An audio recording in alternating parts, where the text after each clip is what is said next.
Hello everyone and welcome back to your year of tarot.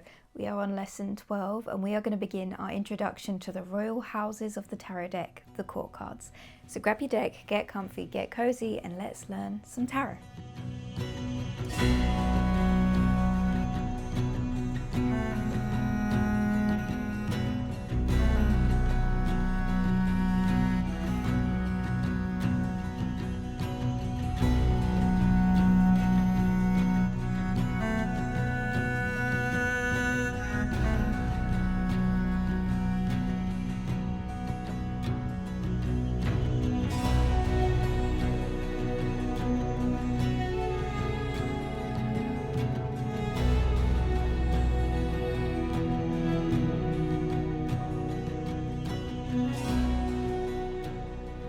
Editing Shannon here. I actually had to re-record this entire video super last minute because of an issue, but it meant that I have recorded while people were home, which I don't normally do, so there's a lot of just background life noise happening in this video and I'm trying to reduce it wherever I can, but yeah, it's still there. So if you hear footsteps and bags rustling, that's just the noises of my house. But enjoy. Let's start with what actually are the court cards. The court cards seem to be the thing that trips up the most readers, professionals and beginners alike, and rightfully so. They're confusing cards, they're nuanced cards, and there's quite a lot in them. But there is a system to the court cards, and if you can learn that, I wager they will become some of your favourite cards in the deck. You might have heard the phrase that the court cards represent people, and I'm hoping after 12 weeks of tarot lessons you know it's not quite that simple. This is a through line from the older tarot decks, the ones that were made for the game of Tarocchi. The court cards in those decks often did depict people, and some historical tarot decks to play the game Tarocchi actually had people painted on them from certain wealthy families when they were commissioned decks. So this through line has followed through some of the Golden Dawn decks, through some parts of the Rider-Waite-Smith deck as well, to represent people. So it makes sense as to why this is carried on. However, with modern tarot readings, modern interpretations, the meaning has become far richer, far more nuanced, and there is a lot more in it than previously. They're not simply people. So let's have a look at the court cards themselves. In the tarot deck, the court cards are part of the minor arcana section of the deck. So the deck splits into major and minor arcana. The court cards are part of the minor arcana. However, because of their themes and their weighting within the deck, you can kind of see them as the bridge between the minor arcana and the major arcana. There are 4 court cards in each suit for a total of 16 court cards. The court cards are separated by rank. So you have the page, the knight, the queen, and the king. Now this ranking, or representation of the ranking, might change between decks. The ranking isn't about how important one card is or that one card is better than another. The ranking is based on experience. So the page being the most youthful and inexperienced to the king being the most experienced and the most kind of bold and solid. They are all also the representations of each element. In other decks, rather than page, knight, queen, king, you will often see things like prince, princess, queen, king, or son, daughter, mother, father. Another one that I've seen a few times is to use the trait of the court card, which we'll get into in just a moment. And you'll have things like student, explorer, guardian, or elder. These are not the rule though. There are many decks that completely change the court cards, but the one thing to remember is that they all still have a ranking based on experience. So some decks might have a certain shadow of a certain life stage as their court cards. That's normal, that's very common, but they're still in a ranking. So if you can remember that there is a ranking, might change by deck, you've already got the first part of the court cards sorted. After you've got the ranking, the cards are then divided by suit or element. So you have the 4 suits, the swords, the cups, the pentacles and the wands. each with their own respective element. Swords being air, the cups being water, pentacles being earth, and wands being fire. To work out the meaning of a court card, you add the rank plus the suit, which equals the meaning. Let's look a bit more into this with how do we actually use the court cards. You now have what the court cards are. Let's look at how you use them. So as we said, rank plus suit equals meaning. So let's look at some of the traits of each rank. Each rank has its own associations and meaning.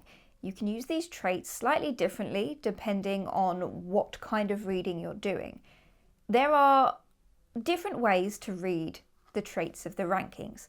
Let's look at a few really common ones now. To rank by life stage, the page is the child, the knight is the teenager, the queen is the adult, and the king is the elder.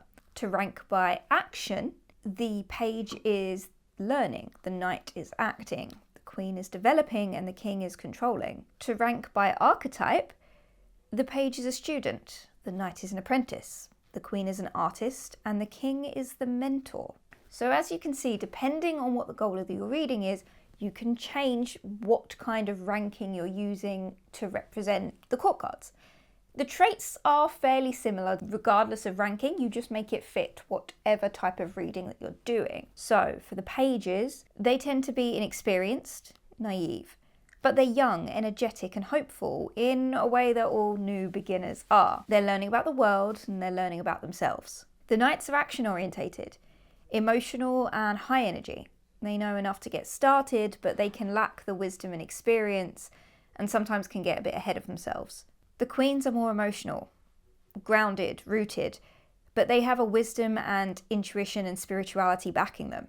They're creative and nurturing. They look after themselves and they look after others. The kings are solid, capable. They are in control. They are leaders. They have a solid foundations of values, of emotions, and this comes from a wealth of life experience. They're stable. They can protect their suit and direct their suit. So when we think of the court cards, rather than thinking, oh, this represents a person, we're thinking, oh, this represents a state of being. Now, depending on the type of reading you're doing, you might actually read it as a certain person because it fits the reading that you're doing. But generally, we read it as a state of human being, the natural stages that we all go through internally, externally, physically, emotionally, spiritually, and so on. When we have the rank, we combine it with the suit, also known as the element that we're using, to get our meaning for each individual card. Remember, you can also lean into your own intuition and that you might have a deck that's changed the artwork and therefore changes the meaning of the card. It's all right if you look at a court card and you don't get the exact same meaning as someone else, especially if you're using a very different deck. It's normal to have completely different feelings from court cards if you're using extremely different decks where the artwork plays a huge part in it. Let's look at the traits of adding the suit to the rank. This is going to be a very, very brief overview of a few traits. We're going to go way more in depth. Don't worry about memorizing this or learning this. We're going to go a lot more in depth in the next few lessons. But let's start with our swords. Our air element. The page of swords is curious and inquisitive. They're wanting to learn from others. They're asking questions. The knight of swords is direct, aggressively going for what they want, could be combative. The queen of swords is perceptive and sharp, uses their perception to read the space before others and helps guide those who are struggling. The king of swords is logical and fair. He makes his judgments, taking time to consider all of the options before moving forward. Let's look at the pentacles, our earth element. The page of pentacles is a grounded learner, learning by doing, trying new things, practical. The knight of pentacles is persistent, patient, understands chipping away at tasks, willing to take the scenic route to a destination. The queen of pentacles is grounded and practical when it comes to tasks, but she is resourceful, accepting when things can't happen but willing to try their best to get there anyway. The king of pentacles is the provider, reliable, steady. Decisions are made to protect things that matter most to them. They are consistent in their views and their actions. Let's look at the court of wands, our fire suit. The page of wands is creative, enthusiastic, motivated by lots of new ideas and wanting to put loads of new things into motion. The knight of wands is impulsive, possibly quite hot-headed, action-orientated. a doer. The Queen of Wands is warm and nurturing. She looks after the embers of the suit, those little bits of inspiration and those flickers of light that make them who they are. And the King of Wands is bold, a visionary. His vision is backed by confidence. Action comes from experience. And finally, our Court of Cups, our water suit. The Page is imaginative, intuitive, has big dreams and feels very strongly about them. The Knight is romantic, quite charming, a brave character, sometimes overly emotional. The Queen of Cups is emotional but nurturing, empathetic and compassionate, secure in their own feelings and boundaries. The King of Cups is diplomatic, compassionate, considering the nuance of emotions of a situation and leads from the heart. Like I said, we're going to be going way more in depth into the court cards over the next few weeks, so don't worry about memorizing any of this. You will learn a way in which it comes naturally to you. Over the following few weeks, we are going to meet each court in depth, just as we did with each suit of the minor arcana.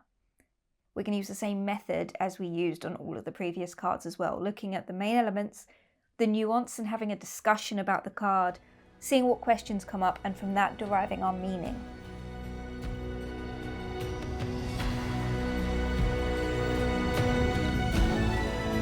Homework! Your homework this week is to find your guide. You're going to find a court card that is going to guide you through your learning of the rest of the court cards, possibly through the rest of the major arcana too, depending on how you feel. And this is really simple. First of all, you need to separate your court cards from the rest of your deck. You can make an event of this if you want to. You can put on music, you can put on incense, or you can go somewhere else, somewhere where you feel grounded and at peace, but open to letting whatever messages come that need to. When you're in your space and it's set up and it feels just like you are going to shuffle your court cards.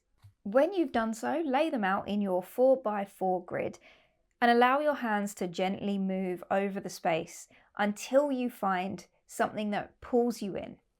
Move that court card to the side, pack all of the others away, and reveal your guide.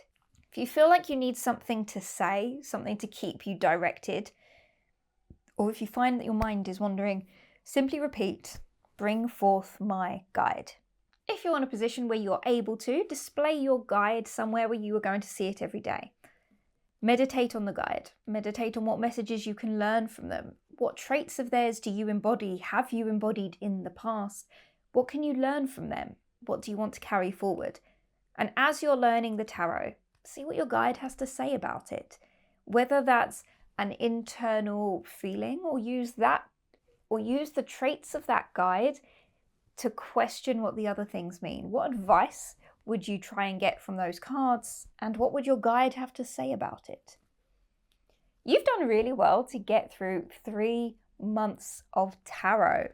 That has not been easy. That is really the first leg of your journey. I hope you're enjoying it so far. Let me know who your guide is. And I will see you next week, where we are going to meet our Court of Swords, the air element in action. So have a wonderful rest of your day wherever you are. And I will see you next week, where we will meet the Court of Swords. Bye guys.